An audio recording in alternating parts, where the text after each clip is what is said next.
Coach, you serious? Yeah, I'm serious. And look who's coming into the game. You can do it! Get that old ass of yours in the end zone! We got to win this thing! Come on! We don't normally get this kind of action. It's for us. It's just for exciting. us. This is the way our stream is. Oh, dear. It's because you guys are here. It was a legitimate call. It made sense. It was pass interference. I don't care what anybody says. Get ready for 2 hours of hard-hitting football talk from two men in the know. It's Football on the Know with Jim and Joe. You call runs when you're not supposed to, and Dak Prescott is throwing it in the dirt. Well, they say it's not the X's and the O's, it's the Jimmys and the Joes. All right, what's going on, everybody? Welcome once again to another episode of Football on the Know. I am Jim McPhee, and alongside of me is Mr. Joe DeCapita. What's going on, Nodos? Welcome back for another edition of Football on the No Show. Ready to go here. Let's talk about some playoff games that just occurred and some conference championships that are just around the corner. Yeah, absolutely. Crazy weekend again, without, we can't have a weekend without some crazy headlines coming out there, too. Patrick Mahomes suffers a concussion here. He's under concussion protocol. Right now he's passing the exams he needs to right now. I don't know if he practiced along today here. Limited. But limited. All right, so that looks good for them, so he could potentially start for this next game. But Chad Henne comes into the game. It looked pretty skittish at times, but they did enough to win the game there. And they even some controversial things happening, like with that fumble into the end zone, to where that ends up being a touchback for the Browns there. But you don't see a lot of complaining by the Browns fans here here too in this game. They played hard. They made it further, I think, than a lot of other people might have thought. And now the Chiefs are going to be in the next divisional round here. I think there's a lot of Browns fans that actually are complaining. Yeah. I mean, they're torn on this decision. A lot of them feel like the ball did not go out of the end zone and it wasn't a touchback. Some people think that it's like should have been at at inches from the goal line and it went out of bounds and so forth. I personally haven't seen that replay yet. So I can't really make that judgment call, but I know there's a lot of irate Browns fans out there. Absolutely. That clip we played before we started, that could have been Chad Henne coming into the game too and getting his old ass in the end zone. Could have been. But it was, I think more likely is Tom Brady as he took the quarterback sneak to put the game away for him in the Saints game. And that game was tough to watch at times. Definitely was. Yeah, and Drew Brees, again, it's sad that was his last game probably here, in the NFL. The mistakes that he made, and it just were crucial at crucial times and put them in poor field position here to where it was just, not enough for the Saints to overcome here. Yeah, despite the score, I mean, the defense actually played pretty well for the Saints. It's a little discouraging. Yeah, a little discouraging that the offense couldn't put it together and get it down the field and put it in the end zone enough. So, I mean, and the Buccaneers, got to give them credit. Their defense, I mean, a lot of people were like overlooking their defense this year, and even though they're like, oh, we see improvements, but they didn't really give them the accolades that they deserve throughout the regular season. This is a top-notch defense. This is a no-joke, in-your-face, aggressive style of defense, and they bring it every week. So they did their work. They did their job this past week, and with Tom Brady in that offense, they made all the right plays and just enough to win the game. Yeah, exactly. And that goes to show you it doesn't matter how many games you win during the regular season against that team. As long as you do it that one time in the playoffs, it doesn't matter. Just like that, the Saints took them the first two times during the regular season, and there you go. Tom Brady advances again. Now with a different team looking to get a ring with the NFC champions here too. But they have a long road in front of them here too, and a tough opponent in the Green Bay Packers. They destroyed them earlier on in the season, but we'll see. Playoffs, like we just said, are all different. Completely and the Buffalo different. Bills, they move on too as well. Now they face up against the Chiefs. Don't know who we're seeing. It's probably going to be Patrick Mahomes against Josh Most Allen likely, and the Bills here. They've been the last game was too close for comfort. I think we really need to see the Bills turn it on here in this game because you can't give the Chiefs an opportunity to get it back into this game even if the Bills go up early. They got to be able to press hard and put up points like they've been doing for the past 4 weeks or so of the season. Definitely, but the blueprint here to beat the Chiefs is you got to stop the run game. So whether Clyde Edwards-Helaire is going to be playing or not, you still have to stop the run game, make the Chiefs one-dimensional. I know it sounds funny where, like, oh, you want them to throw the ball? You want Mahomes to throw the ball to all those weapons? No, honestly, you need to make them one-dimensional so that way you can attack just that side of the ball. Don't have to worry about the run game as much. If you can handle that and have a spy on Mahomes, we've seen that when you put a spy on Mahomes and as soon as he starts to exit the pocket and you create that pressure on him, it leads to missed throws. It leads to bad decision-making from Mahomes, and he gets brought back down to earth, so to speak, as a quarterback. So if the Bills can do that and execute on offense, because we've seen Josh Allen be great, and we've also seen him on the other direction and not play as well. But so far, he's been keeping it all together for this playoff run.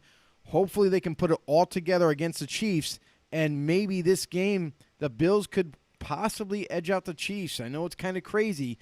Super Bowl returning champions, they're trying to get there once again. But let's see how this game unfolds. This, to me, is probably the best matchup, I feel, in the playoffs right now. I feel like this is going to be the most exciting one to watch. Yeah, absolutely. It's going to be pretty exciting. We'll get back to that in just a little bit. But the big news, the headlines that are going on right now is Philip Rivers announces his retirement to start a family now and do the family life. Start a family? The guy's got like 45 kids. Yeah, I know. I mean, and now he's ready to be home for him. Are you his sure? wife has got to be like, now you're going to finally be home and say, help me out. I think it's the other way around. I think he's like, oh, man, can I pull out one more year? One more year, yeah. Pull out is not in his repertoire. You know what I'm saying? Oh, man. So, yeah, Philip Rivers, who retires. And, again, the first question that's going to come to mind for everybody is, now that his career's over, let's take a look back at it. And is Philip Rivers a Hall of Famer here? And so we have a pick here. So let's take a look at it. This shows all of his stuff here for that particular question here and his resume for being in the Hall of Fame. He's an 8-time Pro Bowler, an 8-time NFL Top 100 player, 2013 Comeback Player of the Year, 5,277 completed passes. That's 5th in NFL history. 95.2 passer rating. That's 12th overall in NFL history. 421 passing yards. That's 5th. 63,440 yards passing, and that's 5th overall. So a lot of top 5 finishes here in passing. And he has 12 4,000-yard seasons, and that's a major thing too, because how are you going to produce throughout the years? Is it consistent? I know a lot of people, especially recently in the last few years, want to harp on him for the turnovers that he has here too. But, again, if you're throwing the ball a lot, too, because your team even isn't so good, so you have to force some things here down the field to get into some of these games, you're going to get some of those turnovers as well because you're throwing it a lot more often, just like we saw. Even with Jameis Winston last year, he had a 30 for 30, and it's funny to talk about. But he also had 5,000 passing yards, 30 touchdowns, but then the 30 interceptions. You throw the ball more, you're more likely to have issues to where it's getting forced or in the long opportunity to get picked and things like that. But still, a lot of people hating on him. There it is right there in front of you. What do you guys think out there? Do you think Philip Rivers is a Hall of Famer? I think so, even though, a lot of people think I shouldn't because I'm a Giants fan. Eli had the issue there to where he got drafted by the Chargers, wanted to come play for New York, so they worked out a trade. So everybody wonders what would have happened possibly if Philip Rivers was a Giant. Would have won 2 Super Bowls still or more? Or, what it would be. Would Eli might have been able to take the Chargers to the Super Bowl? A lot of questions along those two.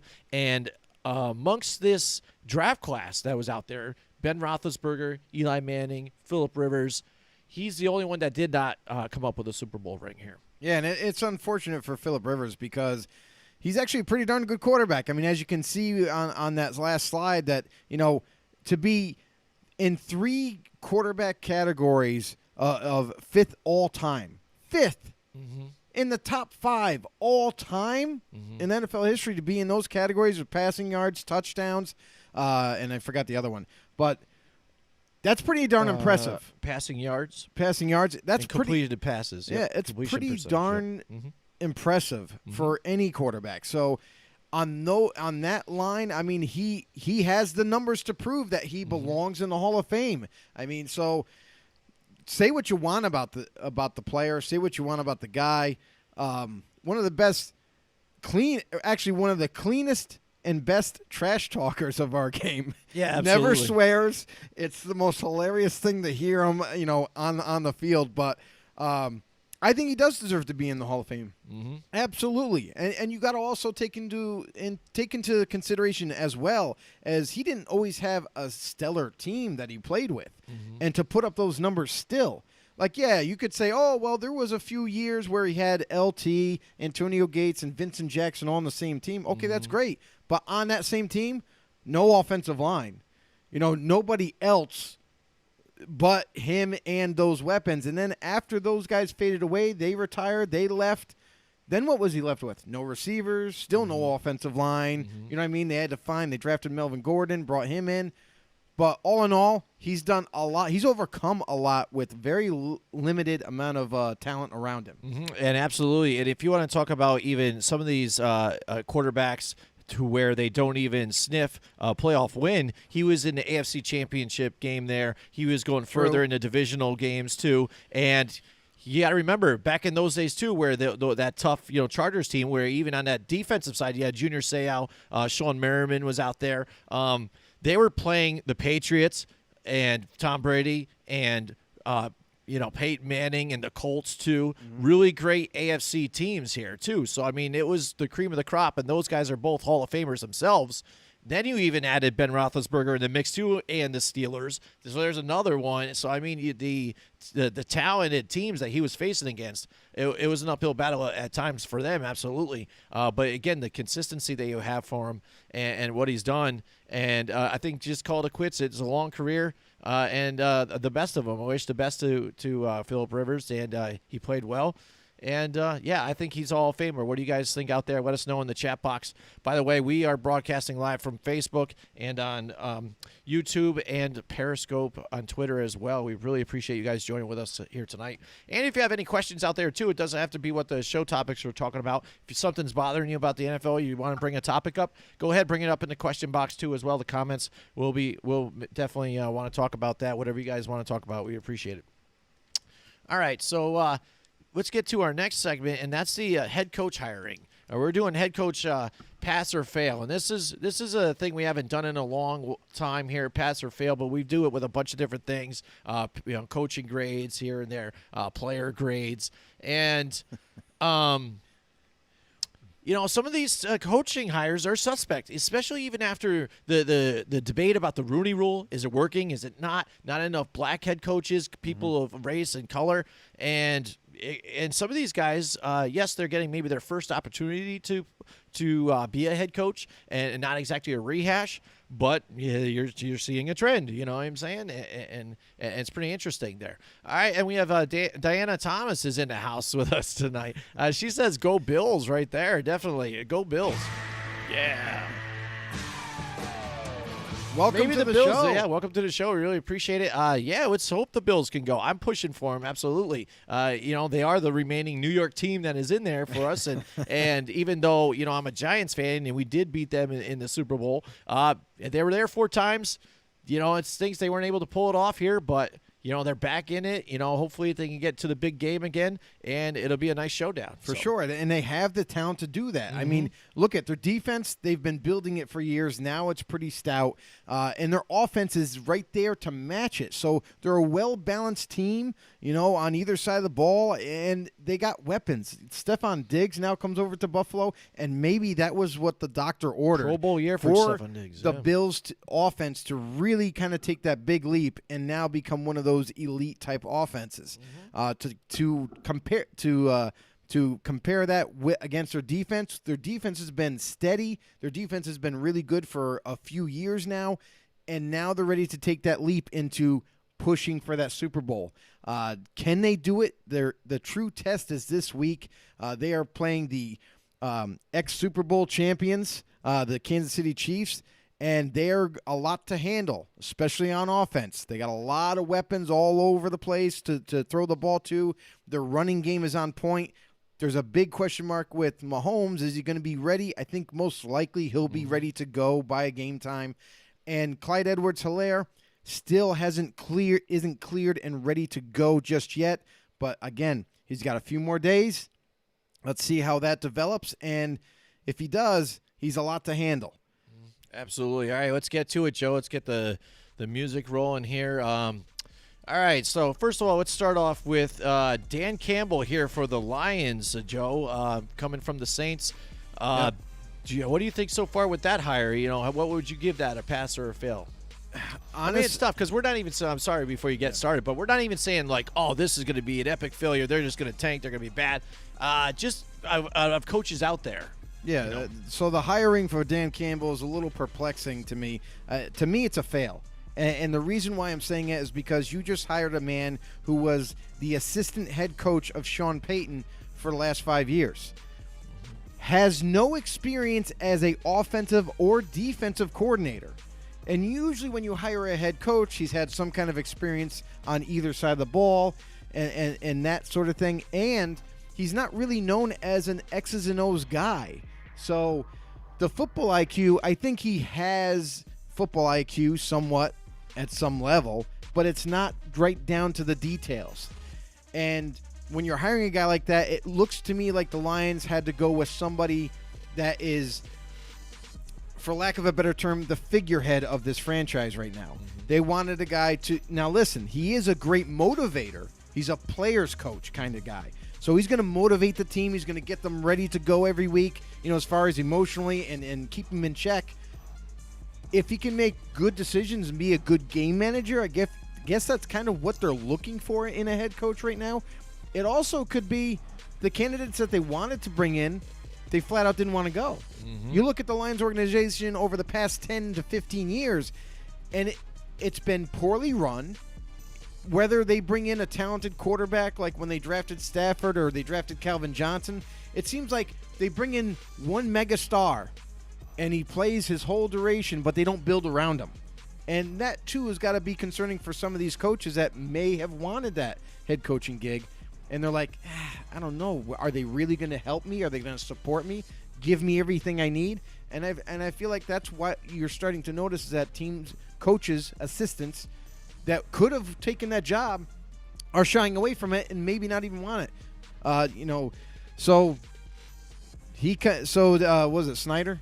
Was it Dan Campbell? Dan Campbell. So Dan Campbell comes in, and I think for him it's a great opportunity. Maybe he can prove it. Hey, listen, he was the assistant head coach to Sean Payton, one of the best coaches in the league, and maybe he's learned enough of just at least taking that head coaching position, being the game manager for that team. And maybe he has enough to do, enough to take hold of this franchise and just at least steer it in the right direction. Now, the big question is, who's his offensive coordinator going to be? Who his D coordinator is going to be? And that might dictate what you're going to see out of the Lions for the upcoming season. All right, so far, Joe, we'll give it a fail here. Fail me again. Yeah, so, that's the thing is the thing that goes with, like, the Lions, like you said, they keep bringing a guy in every time, they've even gone to the Patriots pool, and they get that. But that's what the new ownership here with the daughters taking over now, running the whole show. It's going to be a whole new look for the Lions. They're trying to reinvent themselves. Their mother had said, I'm tired of losing. We will not put up with this anymore. We're making a change. She's going to hand over the reins here. And now they're trying to make a statement. One thing you noticed about the Saints, they've been in it every year. And that's what they're looking for. They're looking consistency and a guy that can motivate, like you said, and get them going. Not a guy that's going to shout at them that comes in they don't know who they are and put them to the test and hold them to a certain standard when you can't even relate to the players here. So right. I think it's an interesting turn. It could fail. Who knows? We're not sure. But again, as far as people that are even out there and stuff, it's a head scratcher at first too because you don't really hear some of these names like this. But like you said as well. Not a lot of people just want to go to Detroit. They don't want to go to Detroit anyways just to visit the city, let alone go and coach, the Detroit Lions. Right. You know what I'm saying? It's not that lavish of a job for them right now. It's only if they support the coach. You know what I mean? If they give him everything he needs. So if the coach and the offensive and defensive coordinator come together and they go to the owner and like, hey, listen, we need this guy in free agency. We need that guy in free agency if we can do it. You know what I mean? Salary cap wise and what have you. And then in the draft, they got to hit on their picks.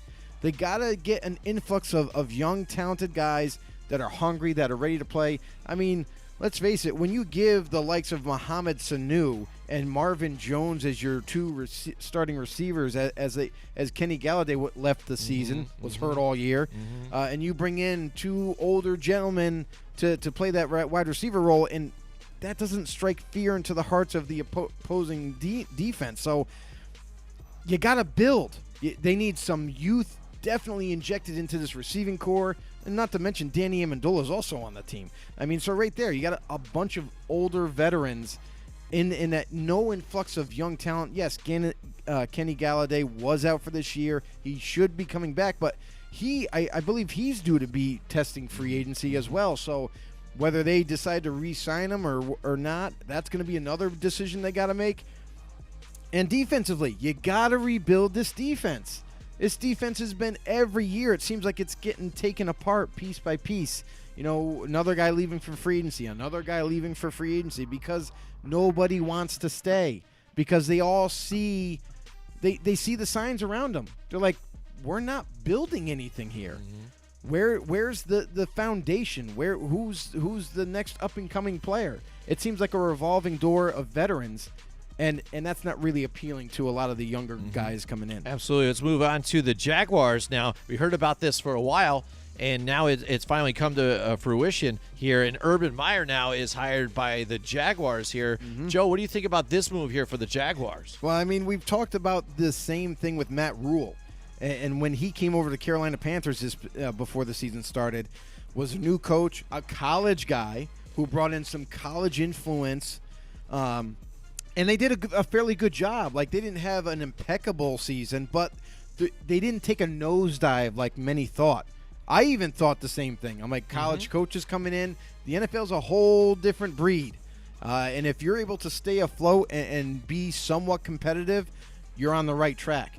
Matt Rule and his coaching staff, they did a very good job with the players that they accumulated, and they look like another young team that can build. After another offseason, if they do it right, they could be right in that divisional, contest for the following season. So now you have the Jacksonville Jaguars. They're taking a shot at Urban Meyer. Many thought that Urban Meyer would no way, shape, or form be hired as a head coach in the NFL. He's never coached 1 year in the NFL, so he has no NFL experience. It seems like he's bringing over Max Strong from Texas University to be one of his coordinators, his D coordinator. So a college guy coming into the NFL. There's a lot to learn when you're coming from the college ranks as a coach into the NFL. It's going to be a big learning curve, I think, even for as good as Urban Meyer has been as a coach. But let's see what happens. Now, typically, it's not a good thing. Typically, look at Nick Saban. The greatest, if not one of the greatest college football coaches in the history of the game. Failed in the NFL miserably. So if he couldn't do it, that doesn't mean everybody can do it. So Urban Meyer, he's got a big, tall order in front of him, a big challenge. However, he does have a nice young team that is building up to be something competitive, to be something special. So he has some nice pieces. Let's see what they do in the draft. Let's see what they do in free agency to see what they got the number 1 overall pick.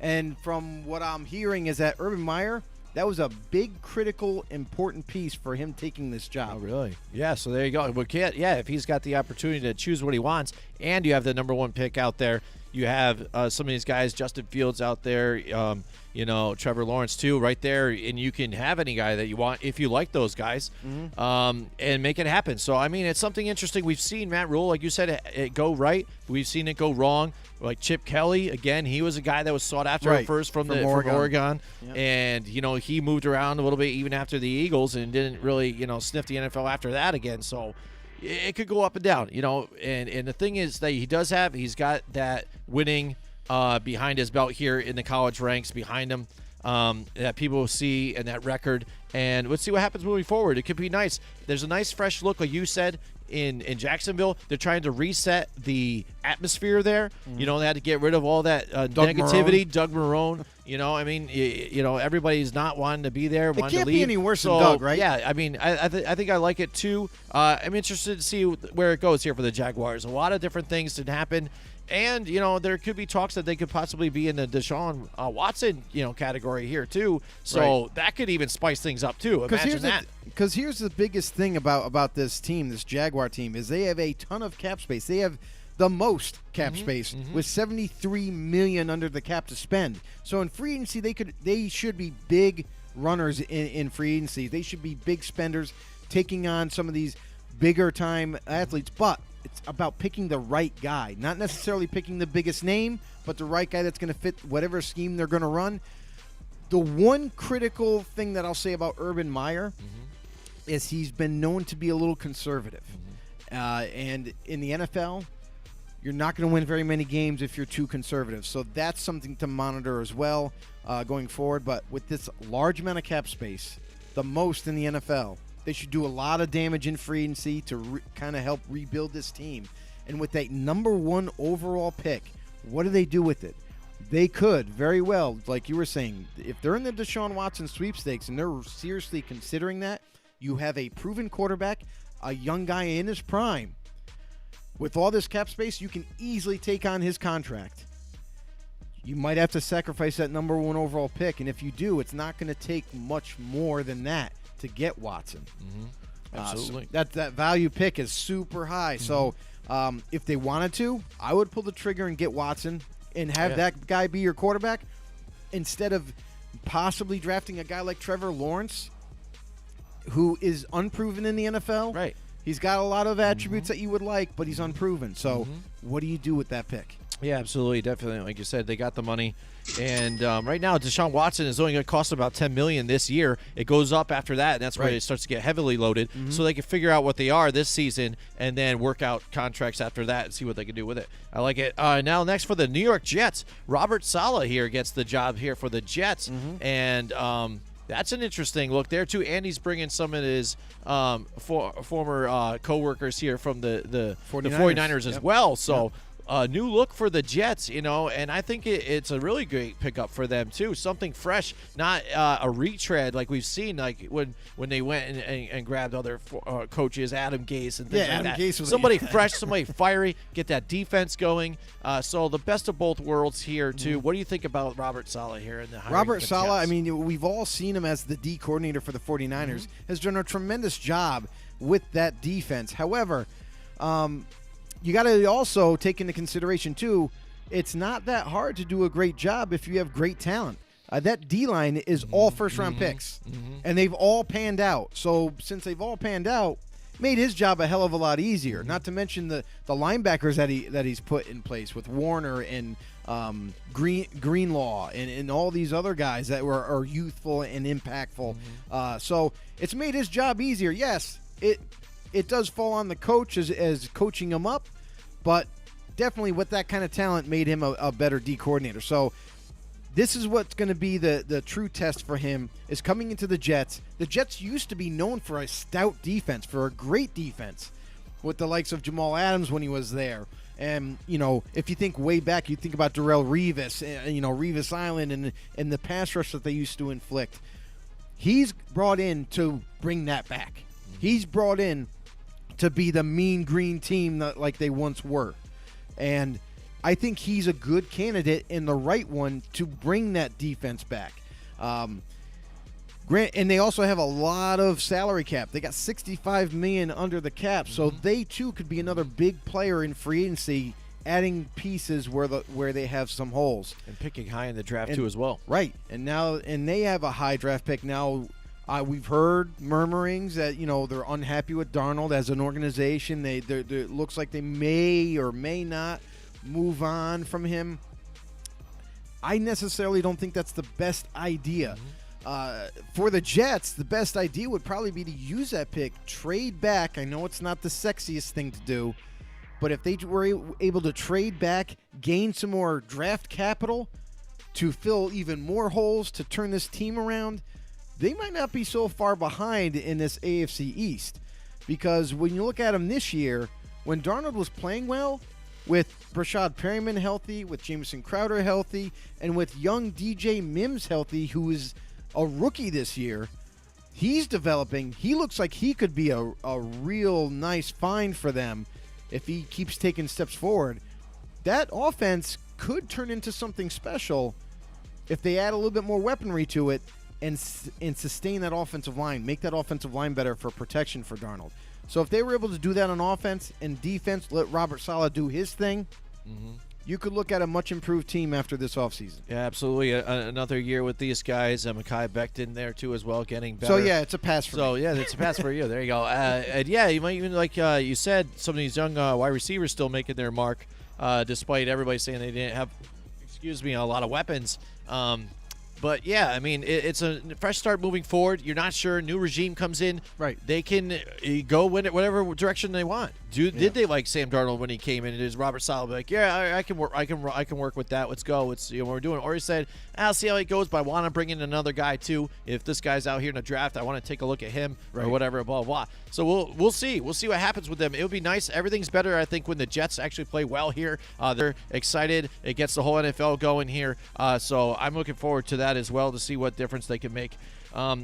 And Arthur Smith here for the Falcons. Now, this is kind of a head-scratcher for me, too. And we talked about this guy, I think, a lot last season or so. And moving into the spot to where Matt LaFleur left and coming in as just a lifer, assistant coach, staying with the multiple regimes that were there with Tennessee, and getting his first head or offensive coordinator job, asking for help to run the plays and stuff like that. So I'm going to be doing the plays, but I'm going to ask everybody's input, which is good. That's a smart thing to do and things like that too. But really all he did was start to hand the ball off more to Derrick Henry, which everybody had been kind of telling him to do, when Matt LaFleur was there. So basically that's all you did was run more, work on your strengths, use your strengths, and then limit mistakes here on offense. And the problem here this year, too many mistakes on all phases, on defense, on special teams, and on offense, to where they did make mistakes here and couldn't advance further into the playoffs. So this says, I want to hire this guy as a head coach now after you just dealt with, the problems they had with your previous coach here in Dan Quinn. Arthur Smith is that the guy that you want? Yeah, is he the standout guy that you really need? I mean, here's the thing about Arthur Smith, and his whole career in terms of coaching before taking that offensive coordinator job over for the Titans, he was like an assistant. He was like a tight ends coach for a while. I think he was an offensive line coach in college. Like, never once did he come up and was like, oh, he's a coordinator, and he keeps getting promoted to the NFL. And the Titans fans will agree, they've been pounding the table for the Tennessee. When Matt LaFleur was the guy in Tennessee, was calling the plays, they were pounding the table. Run the ball with Derrick Henry. Why aren't we running the ball? What's happening? Why are we throwing so much? And Arthur Smith takes over, and all he does is run the football like everyone else has been saying. And sure enough, oh yeah, look, Derrick Henry knows how to run. Yep, see that? He's a truck. He runs over people, runs through people. And that in turn opened up that offense. The running game opened up that offense with Ryan Tannehill being able to pull off the play action plays that they like to throw in that offense, and it opened up the passing game. What we noticed this season rather, is that teams and defenses started to catch on to this Tennessee offense. They started making a considerable amount of effort to stop Henry. And if you stop Henry, this offense falls apart because that's their bread and butter. If they can't run the ball, their passing game goes to crap because now there's no more play action that they can work off of. And for Ryan Tannehill to just drop straight back with the way this offense is run, they can't make it happen. They need that running game. So Arthur Smith, to me, showed no ability to change on the fly, showed no ability to adapt to each game plan. And because of that, you're going to give this guy a head coaching job now to actually run a team? Big question marks for Arthur Smith going forward. Is he going to be able to manage a team, no less, not to mention manage... Now, we don't know what his duties are going to be. Is he going to be just the head coach? Is he going to be the head coach / offensive coordinator? We have to wait to see how he builds his staff and that sort of thing. And that's why it's kind of fun to talk about these guys is what we foresee right now. Right as we rip off the Band-Aid of all the pain and agony that these fans have had to deal with, now they get a new coach. What kind of staff are they going to build now? What kind of direction is this team going to go? Atlanta Falcons, one of the teams that are extremely over the cap. They have to get down, and it's almost impossible for them to get under the cap. Right now, as we speak, they're over $32 million. And guess who's making a lot of money? Matt Ryan. Guess who's making a lot of money? Julio Jones. These are top 2 on their roster that are making the most money. So do they decide, hey, let's start to rebuild. Let's let loose Matt Ryan. And he hasn't looked very good as well. And Julio Jones, he was injured most of the year. What are you keeping him around for and paying him that much money?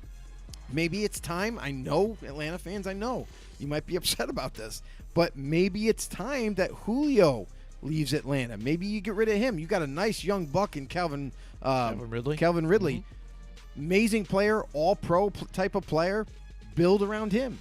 Build around the other receivers that you have at your disposal. So, a lot of changes are probably coming really soon, and Arthur Smith is going to be a part of this. So, depending on how he steers the ship with Atlanta, is going to be a big indicator of if they're going to fail or if they're going to succeed. Absolutely. They are plummeting here with the bankrupt issues here, not having the money to sign the guys that they need. So now it's all about evaluating talent in the draft with what picks that you do have. And that's where we're going to see what happens with this team moving forward. But it is a kind of a head scratcher because we've heard even now what's great is some of the analysts are out there saying, well, what about Byron Leftwich out there? Right. Why isn't he getting opportunities? And that's what I think he would have been the best one. I scratched my head about these guys out here. You keep hearing the same names. You're like, well, these guys are interested in these guys. This and I'm kind of looking at them like, what are they seeing that I don't see? Are they going by like the NFL rankings? The second overall offense in the league. Right. Oh, this guy's doing great. Yeah, but you know what? They're 30th in passing attempts, 23rd in passing yardage and scoring that way. They're second in running and everything and doing all that. But, all right, so that says we're going to bring him here at Atlanta where we don't really have a good running game. We have Matt Ryan and great receivers that we can pass it. So what is he showing that he's going to add to your team here? And that's the thing. Meanwhile, Byron Leftwich, we've been following this guy for the past couple of seasons and saying this guy is going to finally get his shot. You watch it in the next couple of years. Now is his time. He's shown you can do it with even Jameis Winston, despite making the mistakes. That offense was moving. It's just turnovers here and there just killed that team. Now you got Tom Brady, who doesn't like to turn the ball over, a little more efficient, just misses some throws on occasion, but, just can run the offense better. That's all you needed. And now he has an opportunity. And instead on this team, they're looking at Todd Bowles' way. Todd Bowles, he looks like he needs another opportunity. Why not Byron Leftwich? I mean, we've all seen Todd Bowles. He was the head coach of the Jets at one point and failed miserably. That's the thing is when you give these retreads another job as a head coach somewhere else, you think a different outcome is going to happen? Come on, man. It's mission failed. We'll get him next time. Yeah, I don't think he will, Todd Bowles. That's really what it is. Like, he's already proven he can't do it. I understand, maybe you want, hey, let's give him another chance. Let's see if he can change it up this time. Different environment, different talent and all that. But no, you don't want to dip into the cookie jar too often because you're going to come up with nothing. So, for Todd Bowles, I think it's a little it's past his prime in terms of head coaching. I think he's done. He's a miraculous D coordinator, and he proved it in Tampa. And that's why all of a sudden they're like, oh, wow, he's a great D coordinator. Let's hire him as a head coach. No, you're missing the point. He should just stay a D coordinator. That's where it is. And as far as Byron Leftwich go, I really thought that he would be brought into some interviews just like you did this offseason, and he hasn't sniffed a single one. And you got to wonder, like, when is that going to break? Is it going to be next year that this guy's going to finally get an interview or something like that? Come on, at least give him an interview. Give him an opportunity to prove himself that he is the X's and O's of the offense. He's the guy. He could possibly be the right guy for this next team. And you look at the Houston Texans right now. They're still looking. Philadelphia Eagles, they're still looking. Guys, Byron Leftwich. Absolutely. We'll he's see what up and coming. Out there. Talking about one of the up-and-coming guys out there, one of our know-it-alls, Nathaniel McWhirt's in the house with us tonight. He is in the house. What's going on, Nathaniel? He's got his picks right here. He's getting ready to go. He's saying Bills and Packers here is his Super Bowl picks. Okay. I hope so. I really do. Nathaniel, I wanted to talk to you about this too. I mean, I think if it ends up being Chiefs and Tampa Bay Bucks, I hate it because I do this. I talk football and stuff like that. I really would not want to watch that game. I mean, it would be tough for me to be like, I got to watch this for the show or something but I could care less. I wouldn't want any of those teams. So I'm really pulling for the Bills and the Packers. They just probably should cancel the Super Bowl at that point. Just not even bother. And what do you think about Coward's? I know you have your opinion about Colin Coward, and now I do too as well. But he's like, if the NFL's smart, they should delay this game until Mahomes is healthy because he's the face of the NFL. Like, are you kidding me right now?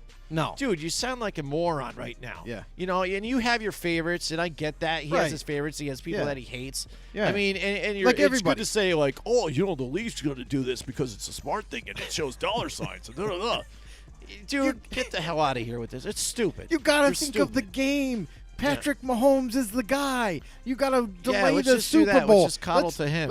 No other team has faced adversity at all. Like the Denver Broncos didn't have to strut out a wide receiver, that hasn't played, quarterback. No quarterbacks. They had no quarterbacks when guess what? You're still playing. Yeah, you're still playing. Oh, but wait a second. But Lamar Jackson gets sick, and let's push it back till Tuesday, guys, so he can play. Yeah, absolutely. All right, so that's it. Arthur Smith, we're not sure. What do you guys think about the coaching hires out there? Are you scratching your head about a few out there? Are there still guys out there you still don't understand why they haven't got an opportunity? Or is it that there's guys that are still in the playoffs that or maybe just teams are waiting? So here's to be out. Right. Brian Dable. And that's a really good point. Eric Bieniemy out there still. That's what I'm waiting for. Eric Bieniemy specifically because he's gone all over the country and taking interviews. So now there's got to be following COVID protocols here. You look at the Eagles.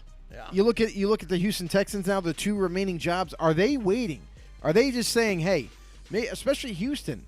They've been rumored to be bringing in Leslie Frazier of all people. Talk about a terrible head coach at one point for the Vikings. They're even considering to bring him in for an interview. They got to be stalling at this point. They just have to be stalling. So maybe Eric Bieniemy is their guy, and they're just waiting for the Super Bowl to be over or waiting for if the Chiefs lose this weekend. If so, we'll have our answer definitely. Absolutely. All right, so lastly, we have Brandon Staley here for the Chargers, a former defensive coordinator. But what do you think about this here for the Chargers here? I mean, they move on from Anthony Lynn. And, again, I know he was on the hot seat, but, they showed progression. They were in every game.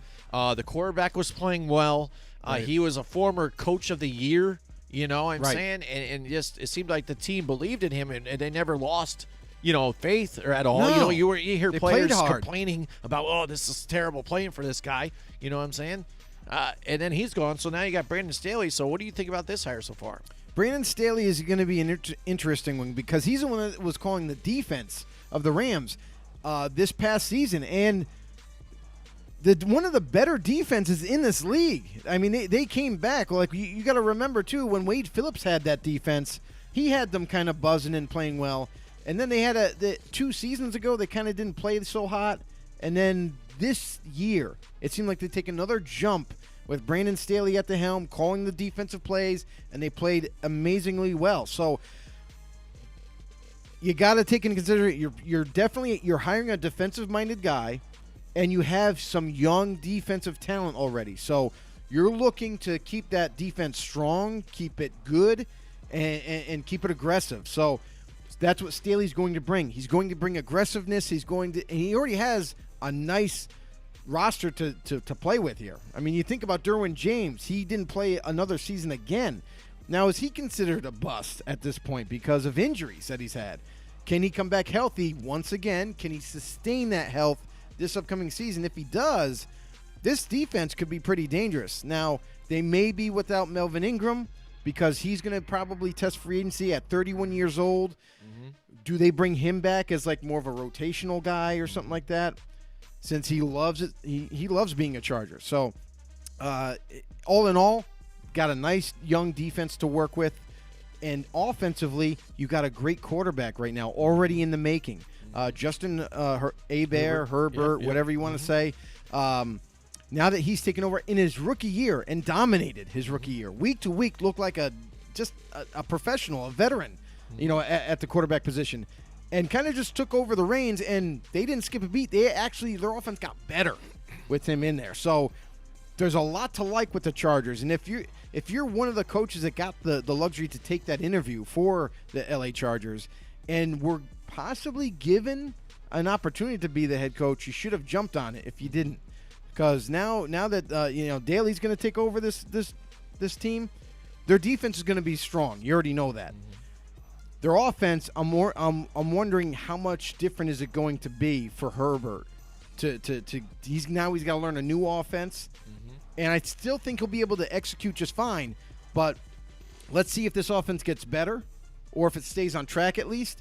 And they could very well come back if they make those right decisions in the offseason, via draft and hit on their picks. They could be really contending, actually, for the AFC West next season. Absolutely. And, get back into the Wild Wild West right there. Speaking of the Wild Wild West, we have Michael Guerrero is in the house with us tonight. He's out there Michael? In the house. Definitely. Let's hit him up with the DJ horn. He's Guerrero, out there. baby. It's a good show, guys. Go Raiders. Raiders fan in the house. Raider Nation. So, definitely. So, was Nathaniel Stay out there? He won the debate last week. What debate was that? I think it was the debate on his show that he does. I think he was doing something about the questions and stuff. Was that what that was? Yeah, I think so. The trivia questions or the underrated, overrated players, I think, of all time, things like that. He was talking about the Hall of Fame and stuff like all time. Yeah, that's awesome, man. Definitely cool. Nice. And I'm glad. Who'd you go with even again? Did you change your mind on some of them? I know you had brought up, even Larry Fitzgerald and some of them and some others. But what did you come up with? What did some of the other guys spit out? Something that you thought that you didn't expect, because I know even some of the guys you were bringing up were kind of newer, fresher names. Not so many of some older ones. Why is this guy here still? Like we brought up Hall of Famers. Why are they even in the Hall of Fame? And when they shouldn't be. Things like that. But there's always open debate like that. Even when you talk about the greatest of all time, and people are talking about Tom Brady again, greatest of all time things. Drew Brees having a lackluster last game of his probably career. Philip Rivers finishing up short too as well. So there's a lot of Hall of Fame debate right now going on, and underrated players, overrated players. I think we'll do our overrated and underrated players next week because it's gonna be Pro Bowl week coming up. So we're going to have a lot of fun next week, too, on our show with a lot of different things, something you haven't really seen a lot anymore because we have to wait a whole other week after that for the Super Bowl, preview and stuff. Right. So check us out for that one.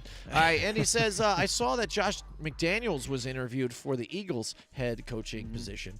I don't like that, he says. Yeah, because you're not sure. What are you going to get, though? Well, you're getting a quarterback. He could be a backup quarterback / head coach, right? Yeah, he could get thrown in there. Yeah, I don't know. But here's the thing. I mean, with Josh McDaniels, what's his coaching experience? None. Yeah.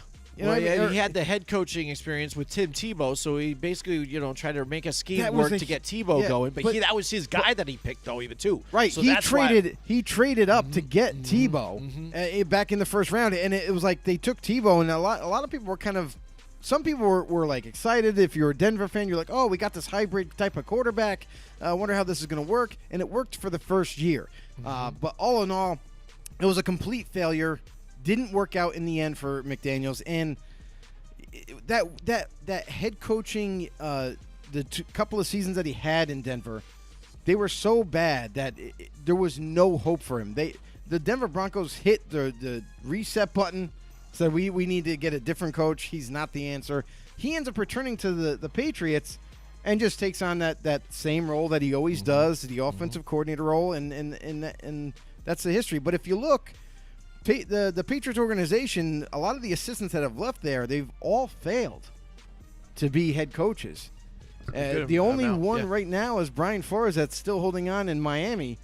Maybe he could be the difference in that whole breakup there, but McDaniels, listen, he's had a shot. He's bailed on the Colts. Yeah, who he was supposed to take over that head coaching job before Frank Reich did, and he bailed last second. So a lot of teams saw that and said, "Never again. We're not even going to consider that."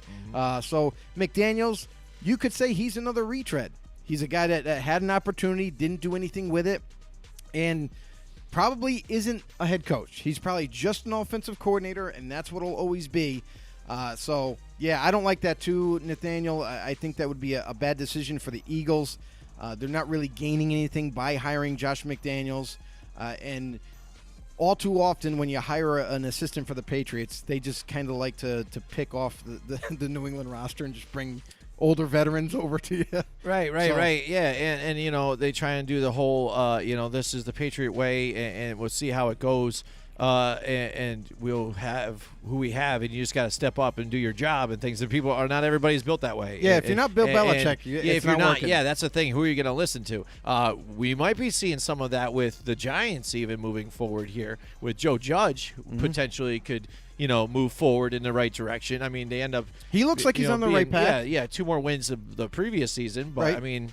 We'll see what happens with them. Year. Yeah, absolutely. And Mike Vrabel, not a former assistant, but former player, having some success with Tennessee. Yep. But again, Josh McDaniels, showed that he was inept in the draft, going and putting all of his money, all his chips on Tim Tebow because he thought he was a great guy. You know what I mean? And then they just by some trickery got into a playoff game, and then they were just finished after that. And to failing to show up for the Colts game after the Patriots come out of that Super Bowl, he's all of a sudden changes his mind. Yeah, he's supposed to fly over that night and sign the contract. What are you gonna get? Just all of a sudden he's gonna not show up to work to be like, no, I changed my mind. I don't feel like coming today. I mean, for the Colts, that was a blessing in disguise because getting Frank Reich from the Eagles. Yeah. He's an amazing offensive mind, for right, sure. And I understand where they're going at, though, too, because they're bringing him in here for Carson Wentz. That's got to be the problem, or even Jalen Hurts, to figure out the quarterback situation, work with them. What do we have with these guys? That's what they're probably bringing them over there for. But with no coaching experience, it really doesn't make any sense. He doesn't know the first thing about coaching a team. Yep. So, I mean, we'll see. We'll see what happens moving forward. Those teams. The Texans are still out there without some guys, but there's a lot of time left over. We still have the full offseason to see what happens with some of these teams. Even the Deshaun Watson thing that's going out there, a lot of room and a lot of time to let that flow. I think Deshaun Watson should let that thing kind of hang out there as long as he can until the teams are hearing both what picks are offered, what's this, where's the best thing for me.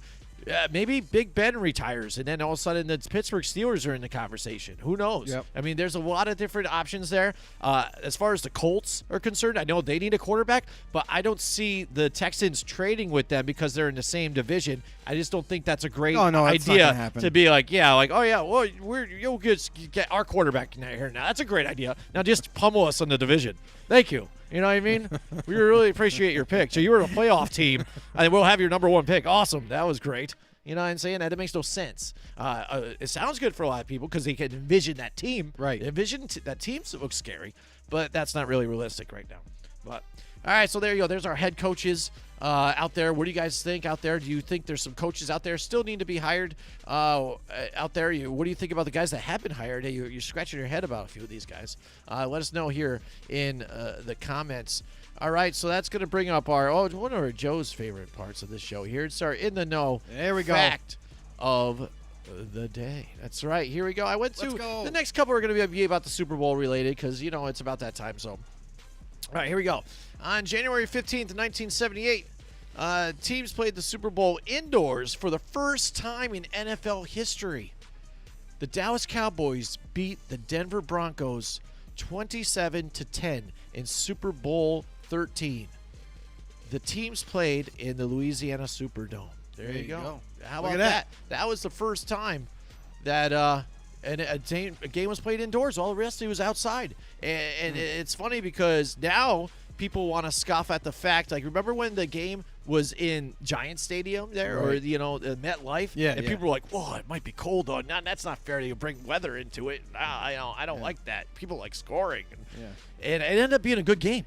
You know what I mean? MetLife, that was a great game to watch here, and but now they're almost always indoors or someplace warm. This year it's going to be in Tampa, so that's going to be outdoors again.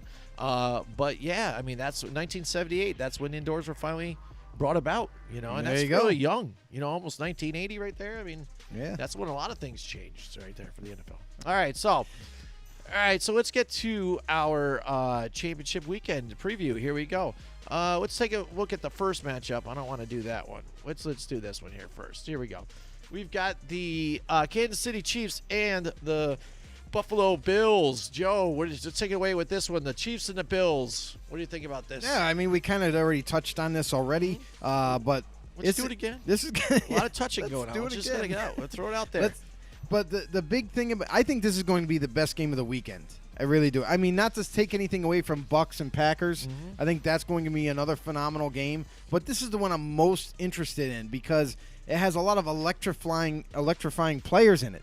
I mean, you look at Stephon Diggs and Josh Allen for the Bills, and then you look at Kansas City with Tyreek Hill and Travis Kelce and Patrick Mahomes, who most likely is probably going to play. I mean, let's face it. This is the playoffs. This is the AFC Conference Championship game. Yep. This is the game to make the Super Bowl. So Mahomes is playing. And I definitely I have a feeling that Edwards-Helaire is going to be cleared as we get later into the week, and he'll be playing. So, but nonetheless, I mean, the Bills have a stronger defense in my mind, and the Chiefs' defense is kind of opportunistic. You know what I mean? With Tyrann Mathieu in the back end at safety, he's the one that really kind of runs this defense, and with Chris Jones at D-tackle.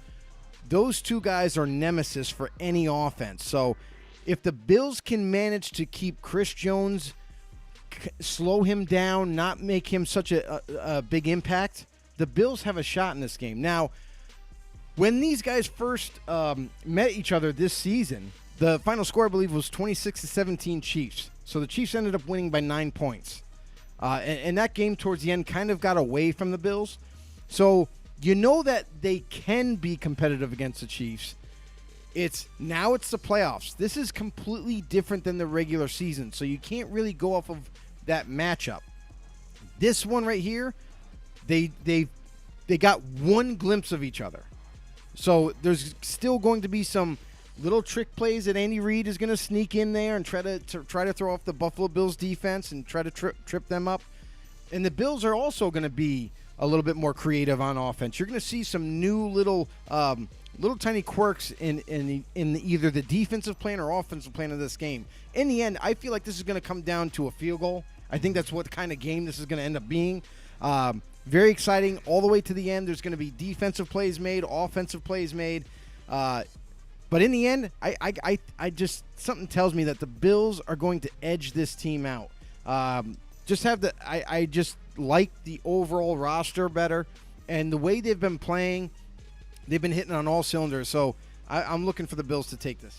All right, yeah. I mean, it's going to be. Hopefully, it's a close game. I know the first time they met in the regular season, it was tight knit, and I feel when I watched that game, it was like the Bills let them off the hook. They had it. They could have put it in. They could have just put the nail in the coffin, finished them off. And like a lot of teams, they hang around and then they allow the Chiefs to come back into the game and they just put it down. I hope they learned something. Since then, though, the Bills have been a different team. Bills have been putting up 30, 40 points on teams, been pounding on them. The last couple in the playoffs, not so much. It's been a little rough, but you know what? The competition moves up that extra level, and they got to play harder. This game's going to be very crucial for these guys. Like you said, it's the one to go into the big game, the big show. It's all what you came here for. Patrick Mahomes, he's a wounded duck out there right now. You need this defensive line to step up, get pressure on him. You can't just stay there and give him time, because if he doesn't beat you with his arm, he's going to make it look like he's going to take off and then get you with his arm and some trick plays here and there. And he has the weapons, so you need to lock it down quick, get him rustled up, and not let him escape, and eliminate the run game. If Helaire isn't going to be able to play and stuff like that, it makes it a little easier. But the Bills, I think, need to stipend the run game here, get that down, and then just play the pass defense. And they have the talent to pull it off here. And another X factor for this game is Travis Kelce. We've seen that he relies heavily on Kelce when he needs to go to somebody. He's his go-to guy. Can Tremaine Edmonds, can he cover Travis Kelce? Like, honest opinion, you know that's not going to happen. But can he slow him down? Can he be somewhat close to make the window tighter for Patrick Mahomes to throw to? Can he be a little bit more physical at the line to kind of throw him off his route a little bit? that's going to be another factor in this game as well. Absolutely. And I'm taking a look at the safeties in this game, too. One of the big players for the Chiefs here, because that defense has got holes in it still. Mm-hmm. But the guy who's solid, that makes plays every single game, the Honey Badger out there. Tyrann Mathieu always getting a pick here and there and stuff. And then I look back at Micah Hyde here for the Bills, too. He's got to step up, I think, here, too, get those interceptions that he gets and put the pressure on them. Watch for one of these guys or both of them to make some plays here. You got to limit the big plays for sure. Change the outlook of this game for these guys. All right, let's look at this is where the debate I think that he had before, because they talk all sports. I don't remember the name of his show. I think it's all sports all the time, maybe, or something. I can't remember. You let us know, Nathan. Best Braves pitcher of all time. He went with Warren Spahn. All right, and then he goes most important position outside of quarterback in football. He went with the center. Worst franchise in major sports went with the Tampa Bay Buccaneers. The most underrated wide receiver, I went with Larry Fitzgerald. And most overrated quarterback of all time, I went with Tony Romo. I lost round 1 and 5, but I won 2, 3, and 4. All right, so that's one. He won 2. All right, which is that one? 3, worst franchise, and then 4. Most underrated wide receiver is Larry Fitzgerald. What did they say? Because, I mean, I understand your opinion in here, Nathaniel. And we talked about this, all sports, all plays, ASVP. That's what it is. All right, thank you so much. Sorry, I screwed up the name. We talked about these things here last time on his show, and we disagreed with them, which is fine. And he has his own opinion too. It's interesting what the other guys might have said, and how do you determine the winner? Did your guys listeners agree or say what they thought or whatever too? Because I think we went over the fact that I think Larry Fitzgerald isn't really underrated at all. I mean, I don't see how he's underrated at all. And Tony Romo, I don't think was overrated at all. You want to talk about underrated? I think Tony Romo could be in the conversation for underrated.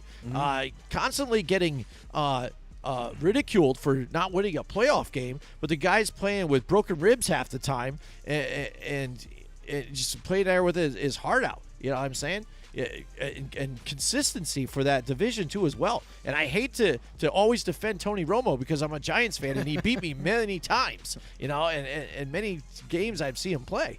But I give credit to where credit is due.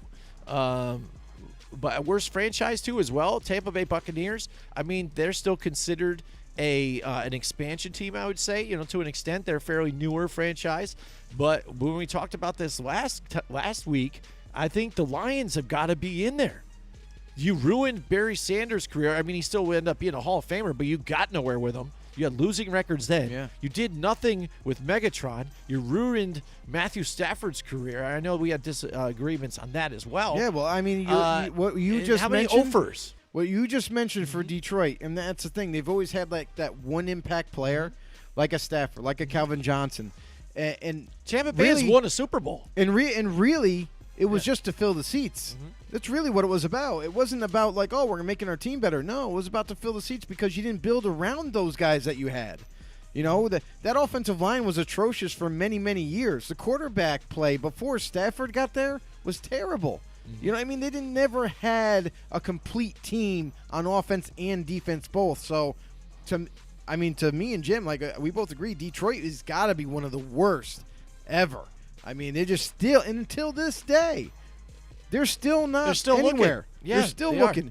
They drafted the quarterback in Stafford, which was a great pick, and he's still an amazing quarterback.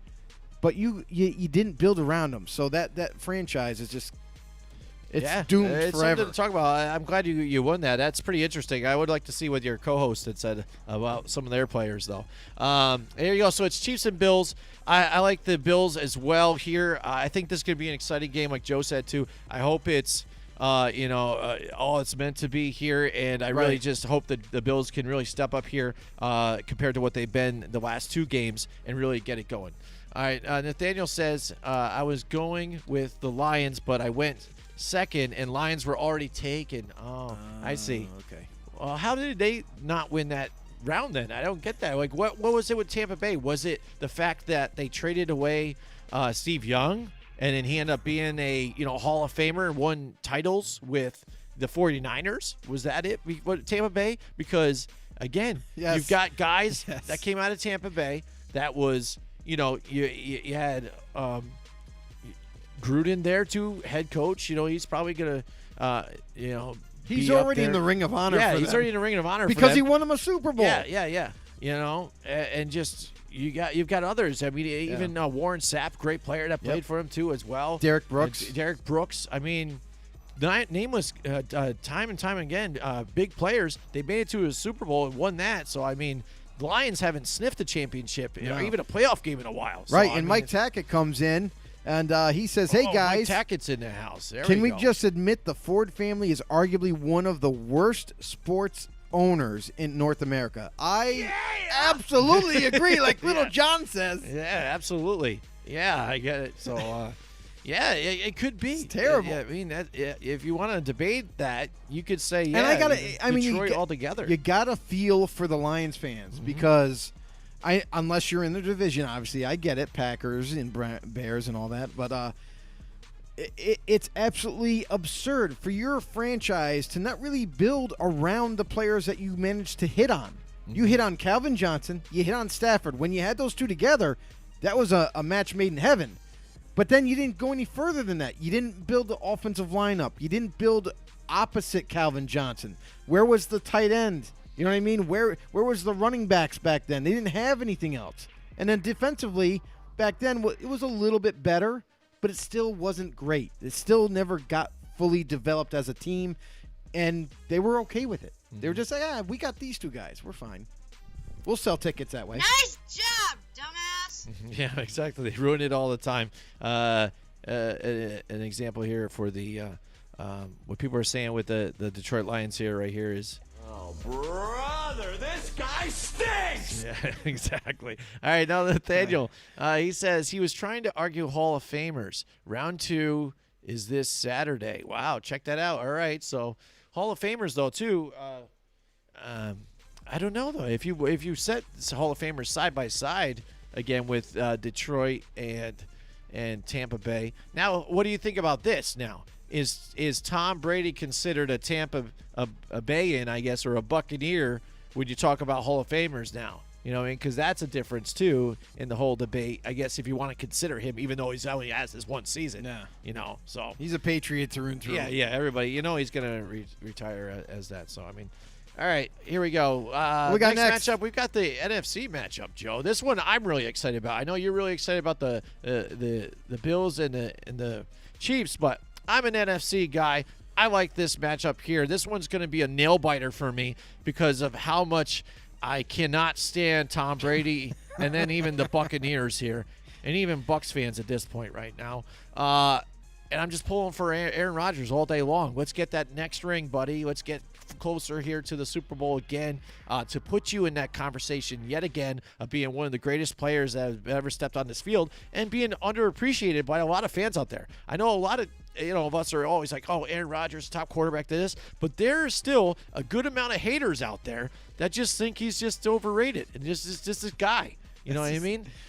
You know? I don't know how do you come on, honestly, how do you say that without smiling a little bit? Yeah, I know, and I don't get it. I mean, Not really. yeah, he's laughable. He's great. Yeah, I mean, I think John Turner's one of those guys. If you want to say names, I think John Turner does not like Aaron Rodgers, doesn't think he's a great player. But anyways, we got these two veterans, and this is the funny thing that people have brought up too amongst all sides of media.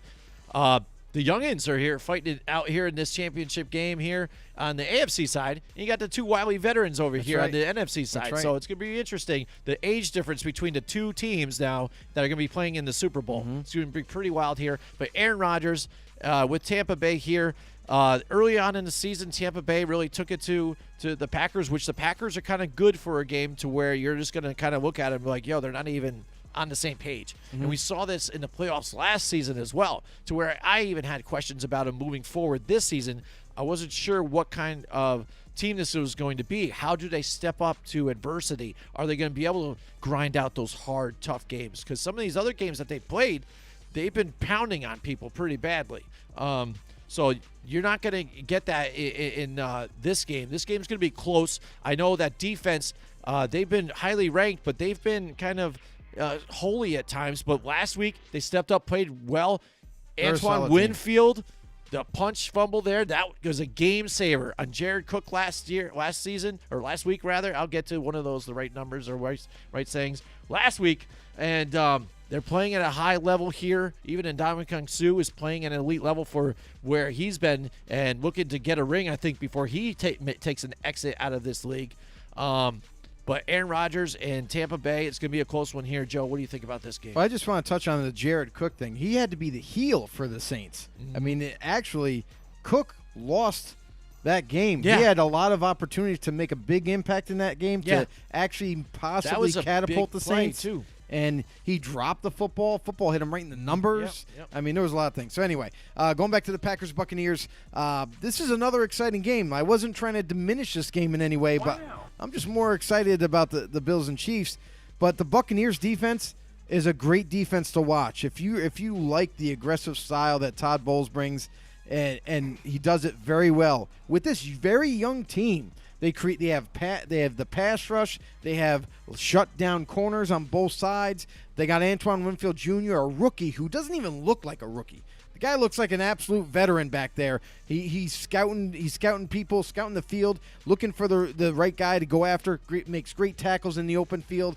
Is just amazing on the back end. And the Packers, he's going to be tested a little bit by Aaron Rodgers because Aaron Rodgers does a phenomenal job of looking safeties in the direction he wants them to go and manipulates them. So Aaron Rodgers, one of the best quarterbacks to ever do it, creates time for himself in this offense, whether there's a rush or not, and makes some miraculous throws. I mean, some throws that you're like, that's no, it's completed. This is going to be a great game. I think, unlike what happened in the previous game where the Buccaneers routed them 38-10, and it was in Tampa, this is very different. Not only is it in the playoffs where every game is on it, tipped upside down and it's completely different, but this game is in Green Bay, the frozen tundra. Very cold conditions Green Bay plays in all the time. Tampa doesn't. Yes, you can say, oh, well, Brady's not going to be affected by it. Yeah, you're right. Brady, he played in the cold and with the Patriots. But this is going to be different for everybody else. Not so much Gronk, but for a guy, maybe the offensive lineman for Tampa, some of the players that have been in Tampa for a while, the corners and everything. It's a lot to get used to if it's going to be that cold. Garrett Blunt. Why did I say that? I mean, Leonard Fournette, possibly. Ronald Jones, guys that have guys that have been down climate. south. Yep. So that'll be interesting to see. Also, Ronald Jones, we saw him, on spotty duty last week because that quad is still bothering him.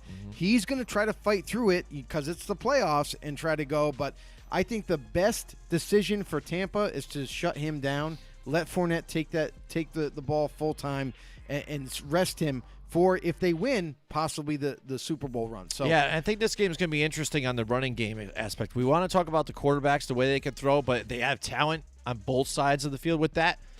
The running game the Tampa Bay Buccaneers going to try and pound it out here like they did last week? They were running all day on the Saints. And Tom Brady basically wasn't really lighting it up with some of the balls. He was taking what they gave him. And that's the one thing that Drew Brees did not do in that last game. There's so many times I saw Alvin Kamara open just going like this, and then he's looking somewhere else for a deeper ball or something, and could have easily dished it out there and got your chunk yardage and just kept moving the ball and keep the clock running and going and just didn't even sniff them. And now they got the Packers with Aaron Jones, who's been lights out too, running. And I want to see him get it going, get that running game going, so then it makes it easier for Aaron Rodgers to work the plays here and get it out to his receivers. I think the running game is a big aspect to this whole game. No doubt. But here's the thing, too, is Buccaneers are limited to one running back, really. I mean, even if Ronald Jones goes, he's injured. He's not going to be as a big part of this offense. Well, they threw Shady McCoy in here and there. But he can still do something on occasion. What I will say is Green Bay, Aaron Jones has been lighting it up, even in the playoffs. That's not even a given. And Devontae Adams, good luck defending him. He's one of the best route runners there is in this game. And I don't care who you put on, you know, whether it be Bunting or the other guy, you're going to have your hands full. But the big thing for Green Bay is if they can run the rock, if they can run it with Aaron Jones, even dumping it off to Aaron Jones short and letting him get in the open space and take off.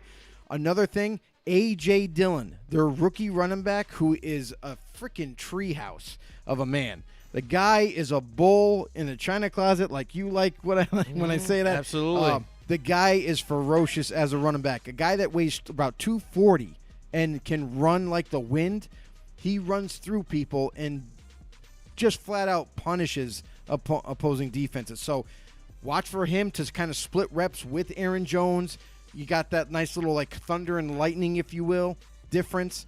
And after all that is said and done, Aaron Rodgers is going to have a field day. Because if they're able to run the ball, that leads to more play action plays for Aaron Rodgers, wide open players off of that, and for him to, and for this offense to mix it up so much to where the defense is going to be playing on its heels. I will massacre you. That's what he's hoping to say here. And it's funny because I saw a clip about the feud that he has with Ndamukong Suh, you know, in a sense of every time, you know, since Detroit getting stepped on, you know, these guys going back and forth. So are we going to see a couple sparks fly here, too? We saw a couple of these games in these past playoff games getting chippy. Are we going to everything is all on these two games here to make it to the big game, and everybody wants to get there. So, I mean, a lot on the line. Yeah. One thing I want to say about the Packers' offensive line, is they're playing they're doing an amazing job up front without guys like David Bakhtiari, you know, who's listed out for the season, and then for them to still protect Rodgers well enough for him to have plenty of time. I'm just saying, like, they get a gold star. Good job, boys. There you go. Absolutely. So. I'm going to go. I don't think I really said who I'm going with. I'm going with the Bills and the Packers as well. I hope that's the way it is because, again, if it's Chiefs and Bucks, then I'm not going to watch the game at all. But if it's Packers and Chiefs or Bills and Bucks or whatever, Packers-Chiefs I'll still watch. Bills and Bucks, I just got the feeling that even though the Bills are playing hard, you got Tampa Bay and Buccaneers there. First time some of these young guys are getting to the game. I just don't want it to be like when the Carolina Panthers showed up. They see Tom Brady on the opposite field, not exactly ready, getting that goosebumps and not performing. I don't think you have to worry about that with the that. Bills defense and all their veteran leadership. I know. I hear you there, but I'm just saying. I just don't want to see it. So I'd rather, you know me, I like to protect my feelings. I'm very sensitive when it comes to these games. I put my heart out into it. I get very amped up. I have a lot, highest highs and lowest lows. You know what I mean? So it's tough for me. I get very emotional. Watching a football game with me is like an emotional roller coaster. It is insane. That's why I think people just leave me alone. You know, you better. Is that it? Yeah, you got it. Just leave me alone. Leave me in the corner. Let me watch it. You know, and I am yelling at the TV even though they can't hear me. I just do. I think they can hear you, Jim. Yeah, I really definitely. Do. All right, so that's it for our show tonight. I hope you guys really appreciate it. Don't forget to like, share, and leave some more comments here and definitely. Thank you, on our YouTube page. If you haven't yet, hit the subscribe button, hit the notification bell. Follow us on Twitter, too, FB_no. Tweeting news daily with them. I'm tweeting crazy things to other celebrities for them to get mad at me. And what else, Joe? Well, I was going to give them the rundown, but you stole it already. I think I covered everything. Yeah, see? I'm getting better at I think everyone's confused right now. But, yeah, next week it's going to be the Pro Bowl week. I was thinking a way to maybe stream us playing a Madden game, Joe. How about, you know, how they're doing the Pro Bowl, you know, Madden? Okay. Maybe Joe and Jim will do a Madden game against each other, you know, and stream it for the show, part of it or something like that. I suck at Madden now or whatever, so I think it would be very exciting. You know, who knows? Would people want to watch that? I don't know about you guys out there, but probably not. Probably not. But we're going to come up with some more stuff for you guys next week. It's going to be a whole lot of fun. Thank you so much for joining us, and we will see you guys Know-it-alls next time. Let's go.